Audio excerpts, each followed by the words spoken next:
Ciao a tutti, focus sur la grappa di Marollo, si. Je le tiens bien l'italien.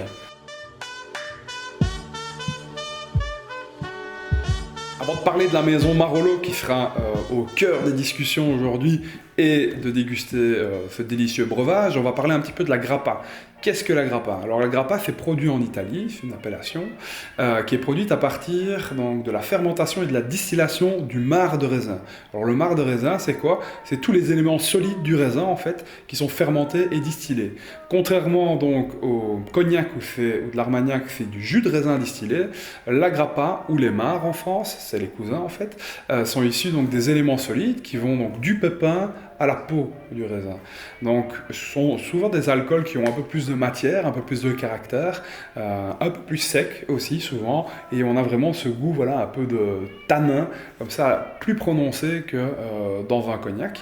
Pour produire une bonne grappa, il faudra vraiment que le marc soit de qualité, donc issu de vignes nobles et pas de cochonneries de vignes totalement pulvérisées, et de deux, qu'il y ait un stockage aussi des marcs qui soit relativement court. Donc, c'est-à-dire qu'après donc, avoir récolté le jus de raisin pour en faire du vin, les marcs doivent être évidemment directement envoyés dans les distilleries pour la distillation. Pourquoi? Parce qu'en fait, ça a tendance à pourrir, ce qui fait que ça, après fermentation et distillation, peut avoir de gros problèmes au niveau goût, au niveau aromatique. Souvent, les mauvaises grappas, c'est à cause de ça. C'est un temps de stockage beaucoup trop long des marcs. Donc vraiment, plus le marc sera frais et de qualité, et plus on aura une grappa vraiment de haut vol. Alors la grappa, donc, comme je disais, ça ce sont des fermentations spontanées ou alors des ajouts de levure. Fermentation spontanée, hein, c'est comme un peu, comme je vous avais déjà parlé pour le clairin notamment, c'est les bactéries de l'air ambiante qui vont faire la fermentation du produit. Il y en a quand même très peu qui le font, mais bon voilà, il y en a encore voilà, quelques irréductibles qui vont être vraiment totalement dans l'artisanat. Alors au niveau de la distillation, on trouve beaucoup d'alambics à bain-marie, c'est assez intéressant, puisque là c'est vraiment une distillation qui est très lente, très douce, qui va permettre vraiment d'aller chercher vraiment les arômes les plus fins de la grappa, des alambics en cuivre aussi, classiques et traditionnels. Alors après la grappa, on distingue plusieurs types de grappa. Vous savez, on connaît bien la grappa blanche, quand vous sert dans les pizzerias bien frappé. Alors pour reconnaître un bon spiritueux blanc, souvent, il faut le boire, ou en tout cas, on doit vous le servir en restaurant, tempéré, parce que quand on le met très froid, quand on le met au congèle, etc., c'est vraiment pour masquer quelque chose, pour moi, quelque chose de trop sec, trop alcooleux. Donc, il faut toujours demander votre grappa au restaurant tempéré, parce que sinon, vous avez vraiment quelque chose de hyper froid et peu complexe à mon sens. Donc même une grappa blanche, hein, vous la demandez tempérée, une bonne grappa, on la dégustera voilà, dans un verre voilà, comme ceci de type Porto, ou alors les Copita, comme j'en parle dans une review. Alors les grappas blanches sont des grappas qui sont non passés en fût de chêne, donc qui ne sont pas vieillis dans des barriques. Donc on ne va pas avoir de cette belle couleur ambrée, donc elles sont transparentes, et on va vraiment avoir le goût de la matière première.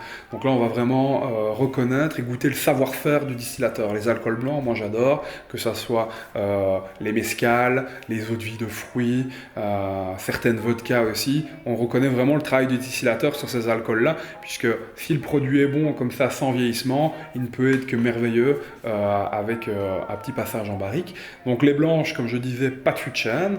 Et après, on a les grappas ambrées, comme celle que nous allons goûter aujourd'hui, la grappa di Barolo de chez Marollo, qui est une grappa en fait qui a vieilli dans des fûts, dans ce cas-ci, de chêne et d'acacia, puisqu'en fait en Italie, on ne fait pas que des vieillissements en fût de chêne, on fait aussi des fûts, comme je disais, d'acacia, on a aussi de cerisier, châtaignier, et tous ces fûts vont amener voilà, une typicité supplémentaire. Assez intéressante, vraiment.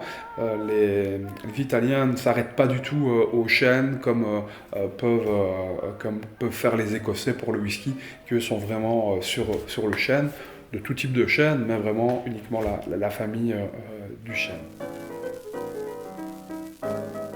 Alors on va parler un petit peu de la maison Marollo avant de commencer à déguster ce divin breuvage. La maison Marollo est une distillerie située en plein cœur du Piémont, à Alba. Il a été créé en 1977 par Paolo Marolo.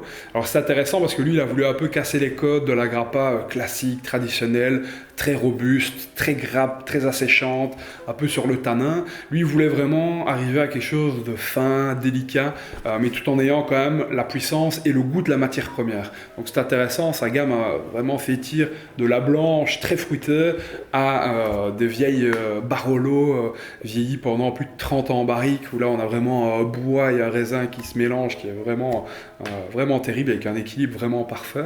Alors ils travaillent comment? C'est assez étonnant puisque rien n'est automatisé chez eux, donc il y a vraiment un suivi total de la fermentation à la distillation du produit qui se fait dans des alambics à bain-marie. Ils ont 2 alambics à bain-marie, un pour les mares blancs et un pour les mares de raisin rouge. Assez intéressant, mais ce qui ne donne pas une grosse production. Donc Marolo reste quand même une petite production, une petite distillerie et propose vraiment, moi je trouve, des produits vraiment de très bonne qualité. Et comme je disais dans l'explication de la grappa, eux ils sont vraiment spécialisés plutôt dans les fûts de chêne et les fûts d'acacia.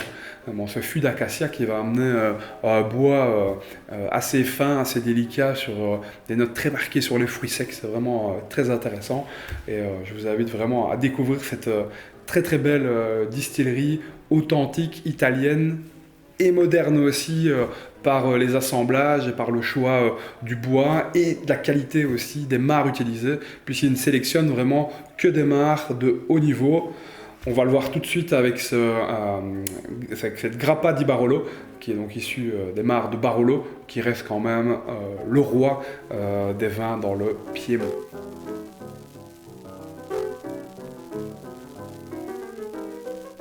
Alors, pour le watch,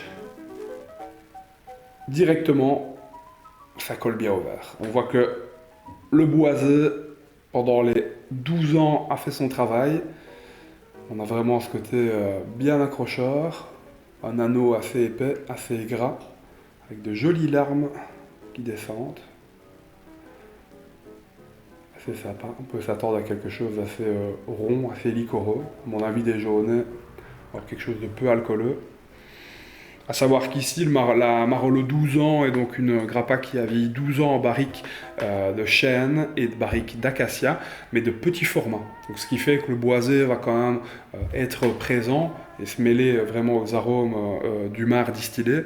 50 degrés, je trouve qu'au nez, déjà, quand on pose son nez au-dessus du verre, je trouve que l'alcool est super bien intégré. On a vraiment une belle balance entre le côté vraiment marc de raisin et le boisé de l'acacia et du chêne. Le côté très chocolaté, moi c'est ce qui me vient vraiment au premier nez, le côté chocolaté. Un côté fruits secs aussi. C'est vraiment choco-noisette, hein. C'est vraiment le dessert. C'est assez gras. Côté un peu mielleux comme ça aussi. Tout en gardant évidemment, et c'est ça qui est intéressant, la fraîcheur du fruit. C'est ça qui est cool, c'est on garde encore le fruit. On n'a pas juste un jus de raisin qui est juste vieilli dans un morceau de bois. Une superbe finesse. On a juste envie de goûter.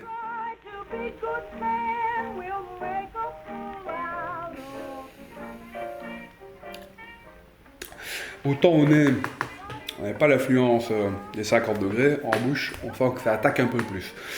J'avoue que la première bouche a une belle puissance, mais alors c'est intéressant parce qu'on a un côté très picotant, mais vraiment un côté vraiment poivré, un côté vraiment sur les épices, ce côté piquant, picotant sur vraiment les côtés de la langue. Super intéressant parce qu'on retrouve le côté gourmand, rond, un peu dessert comme ça du nez. C'est vraiment pas mal du tout comme grappa. Et une longueur.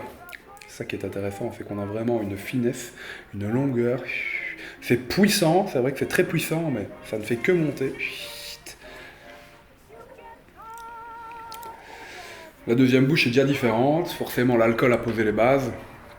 Donc ne vous fiez jamais à la première bouche quand vous dégustez un alcool, c'est super important de toujours retourner à la deuxième, puisque la première va poser les bases de l'alcool forcément. Votre palais n'aura peut-être quand vous allez déguster votre spiritueux, pas encore eu un alcool fort en bouche. Donc vous le goûtez, c'est vrai que l'alcool va peut-être être présent, mais la deuxième bouche va vraiment déterminer les arômes et les saveurs, puisque comme l'alcool aura posé les bases dans votre bouche, bah, vous aurez vraiment les arômes et les saveurs qui vont ressortir beaucoup plus à la deuxième bouche. Et la troisième bouche, à partir de là, ça n'est que du plaisir. On le ressent déjà ici, hein. On a plus ce côté voilà, puissant, poivré, alcooleux. On a vraiment ce côté vraiment beaucoup plus rond, plus enveloppant. C'est assez gras, ça colle au palais sur le dessus. C'est super intéressant. Avec des notes un peu aussi, je trouve, de fruits comme la pomme, un peu de pomme rouge comme ça, ce côté raisin qui ressort, le boisé. Et en fin de bouche, on a aussi un caractère un peu réglissé, comme ça, qui amène un côté légèrement asséchant et qui donne envie d'y retourner.